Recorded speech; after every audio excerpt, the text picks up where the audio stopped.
Okay, so I want to challenge you right now and ask you, how far does your empathy grow inside you? How deep does it go? Because there is a line that once crossed should be uncrossed like as soon as possible. And I actually got this reflection from a story that popped into my Instagram. And, well, you guys will get the gist while I give it an empathetic twist. So there's a lot of danger that happens in the moment that a human being stops being seen as human. When you start to refer as whomever it may be, regardless of race, color, religion, geographical position, when you start to refer to another human being with words such as parasite or rat or disease, you show that you are unaware of history. Because history is told time and time over, and it will continue to be until the lesson is honed in and learned and owned, and our posture moves away from what has happened in the past that has led to the obvious consequences of that present in a past time. Acts of violence don't start with violent acts.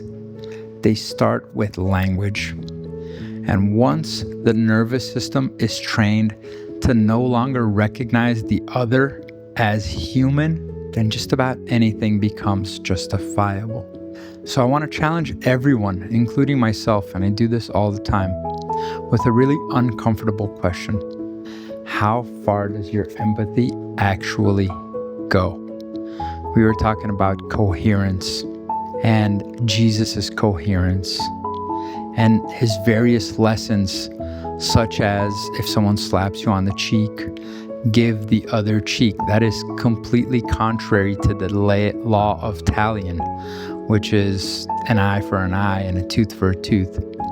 And perhaps his most powerful prayer when he was on the cross, Father, forgive them because they do not know what they are doing.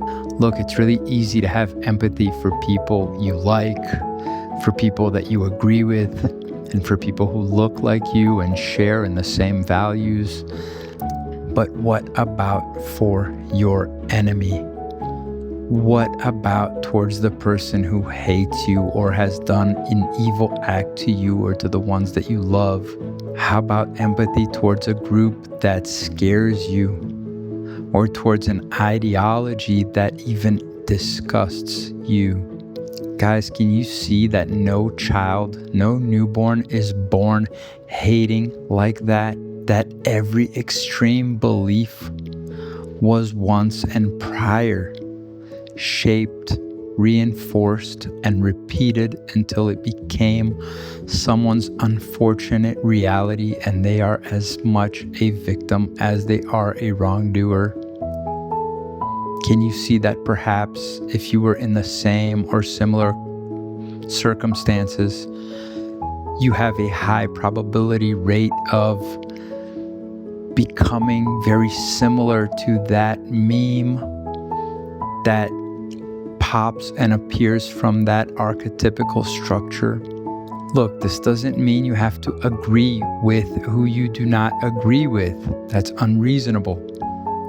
And it doesn't mean you have to tolerate evil. It just means you really should understand how it's built. And when you understand how something is built, you stop looping into it and therefore feeding it blindly. And you stop becoming it just on the other face. Empathy is not weakness in any sense, and not at all. Empathy is the ability to see clearly without losing yourself in what you see. Because the moment you dehumanize someone, you don't just lose them as your brother in humanity. You lose something so precious in yourself, which is your flesh, which is your overall goodness towards everyone,